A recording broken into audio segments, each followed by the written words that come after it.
नमस्कार दोस्तों, आज हम बात करेंगे वेदांता लिमिटेड के स्टॉक की। अभी जो इसका प्राइस है वो 266.80 रुपीज़ पे चल रहा है और इसके पिछले ट्रेडिंग डे में हमें इसमें नेगेटिव रिटर्न्स देखने मिल रहे हैं -0.43% के। इसके अगर आज के दिन के ट्रेडिंग की बात करें तो कंपनी ने अच्छा खासा हाई लगाया था 272 रुपीज़ का, लेकिन वहाँ से गिरकर प्राइस ने क्लोजिंग दी है 266.80 रुपीज़ की। इस वीडियो में हम वेदांता लिमिटेड को डिटेल में डिस्कस करेंगे, स्पेशली इसकी जो लेटेस्ट न्यूज़ निकल के आई है उसको हम डिटेल में डिस्कस करेंगे, साथ ही में इसके फंडामेंटल्स को भी एनालाइज करेंगे। तो ये वीडियो बहुत ही इंपॉर्टेंट होने वाली है वेदांता लिमिटेड के इन्वेस्टर्स के लिए भी और जो इस स्टॉक में इन्वेस्ट करना चाहते हैं उनके लिए भी। इसलिए इस वीडियो को ज़रा भी स्किप करके ना देखें और चैनल पर नए हो तो चैनल को सब्सक्राइब करना ना भूलें। ये आपके लिए तो फ्री है, लेकिन हमें इससे बहुत फ़र्क पड़ता है। अब पहले बढ़ते हैं इसके मेन मुद्दे पर, यानी इसके लेटेस्ट न्यूज़ की तरफ। Finsider international sells ₹1737 crore worth of shares in Vedanta. तो फिनसाइडर इंटरनेशनल जो कि एक प्रमोटर है वेदांता के, उन्होंने अपना स्टेक सेल कर दिया है जो कि अराउंड है 1737 करोड़ का। International company sold 6.55 crore shares और 1.76% stake in mining major Vedanta Limited according to bulk deals data released by BSE। तो BSE ने ये डेटा रिलीज किया है जहाँ पर 6.55 करोड़ शेयर्स कंपनी ने बेच दिए हैं, यानी फिनसाइडर इंटरनेशनल ने, जहाँ पर इनका 1.76 स्टेक था वो अभी 0% हो गया है।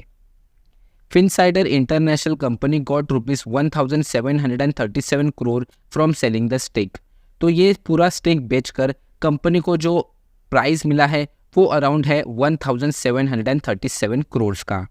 The company is part of promoter group holding a 4.40% stake in the firm as of December end. तो एज ऑफ दिसंबर एंड इनका स्टेक अभी भी है जो कि अराउंड है 4.40% का। Media report said that the promoters were looking to sell stake worth 1 billion in the company to Rajiv Jain's investment firm GQG partners. तो ये बहुत ही बुरी खबर है, या फिर आप कह सकते हैं कि कंपनी एक फंड रेस का प्लान कर रही है जहां पर वो 1 बिलियन के स्टेक को सेल करने वाली है, जो कि एक बहुत ही बड़ा नंबर है। इससे हालांकि इसके जो सेल्स के नंबर्स है वो भी हमें बढ़ते हुए देखने मिलेंगे, लेकिन उसकी जो प्रमोटर होल्डिंग है उसमें हमें गिराव ज़रूर देखने मिलेगा।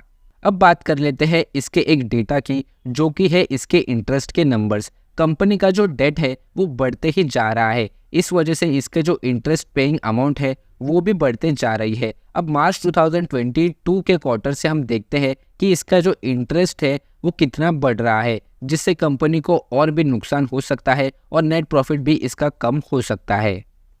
मार्च 2022 में इसका जो इंटरेस्ट कॉस्ट था वो 1300 करोड़ का था। जून में यही कॉस्ट हमें कम होते हुए देखने मिला 1200 करोड़ तक। सितंबर में यही कॉस्ट बढ़ते हुए देखने मिला 1600, फिर 1500, मार्च 2023 के क्वार्टर में 1800। जून में हमें बहुत बड़ा राइज देखने मिला जहाँ पर जो इंटरेस्ट कॉस्ट था वो था 2100 करोड़ का।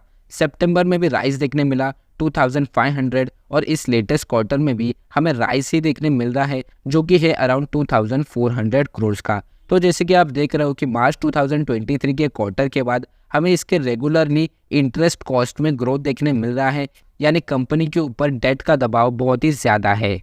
इसके अगर क्वार्टरली रिजल्ट की बात करें तो जो कि हाल ही में ही अनाउंस हुआ है, दिसंबर 2022 में इसका जो सेल्स था वो था अराउंड 34,000 करोड़ का। मार्च में यही सेल्स बढ़ते हुए देखने मिला 37,000 करोड़ का।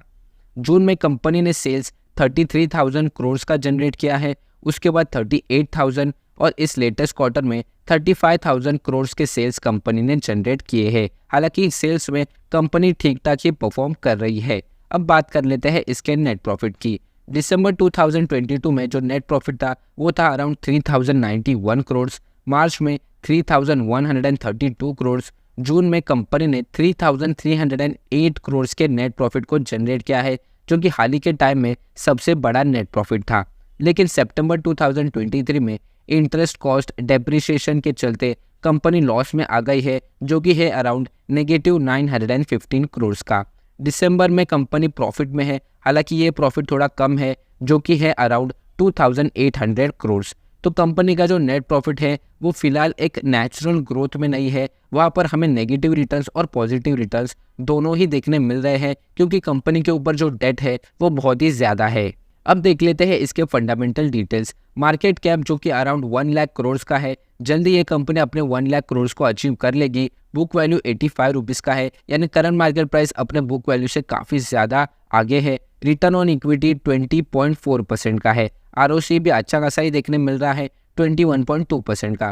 फ्री कैश फ्लो की बात करें तो वो है अराउंड 19,000। ये बहुत ही अच्छी बात है कि कंपनी के पास फ्री कैश फ्लो अवेलेबल है, जिससे वो अपने डेट को ज़रूर रिड्यूस कर सकती है। प्रॉफिट ग्रोथ 64.8% का है, जो कि नेगेटिव में है। कंपनी का जो प्रॉफिट ग्रोथ है वो फिलहाल नेगेटिव में चल रहा है, इस वजह से इसका जो स्टॉक प्राइस है उसमें भी हमें रैली देखने नहीं मिल रही। डेट टू इक्विटी रेशियो 2.38 का है, जो कि बहुत ही ज़्यादा है, यानी आप सीधा सीधा कह सकते हो कि कंपनी के ऊपर अपने कर्जे का दबाव है। और डिविडेंड यील्ड की बात करें तो 38%। कंपनी काफ़ी अच्छा डिविडेंड प्रोवाइड करती है, यानी अगर आप इस कंपनी में लॉन्ग टर्म के लिए इन्वेस्ट करते हो, डिविडेंड का बेनिफिट आपको ज़रूर मिलेगा। अब बात कर लेते हैं इसके कॉन्स की। प्रमोटर ने पूरी की पूरी 100% की होल्डिंग प्लेज कर दी है, जो कि एक बहुत ही बुरी खबर है। इश्यूज़ की बात करें तो अब देखते हैं कि इसके ओवरऑल इश्यूज़ क्या क्या है। इसको जो प्रमोटर होल्डिंग है वो सबसे बड़ा इशू है, क्योंकि इसकी पूरी प्रमोटर होल्डिंग प्लेस्ड है। आगे अगर डेट राइजिंग इंटरेस्ट कॉस्ट, इसके ऊपर काफ़ी कंपनी के ऊपर काफ़ी बड़ा डेट है, इस वजह से इसका जो इंटरेस्ट कॉस्ट है वो भी बढ़ते जा रहा है। लो सेल्स ग्रोथ, कंपनी का जो सेल्स ग्रोथ है उसमें भी हमें एक बहुत बड़ा राइज अप देखने नहीं मिल रहा। वेदांता लिमिटेड को एक बम्पर सेल्स ग्रोथ की बहुत ही ज़रूरत है। अगर इसके पॉजिटिव्स की बात करें तो good dividend provided long term stock, ये बहुत ही एक लॉन्ग टर्म स्टॉक है, क्योंकि 38% का डिविडेंड प्रोवाइड करती है, जो कि बहुत ही बढ़िया है कंपेयर करें तो इंडियन स्टॉक मार्केट में।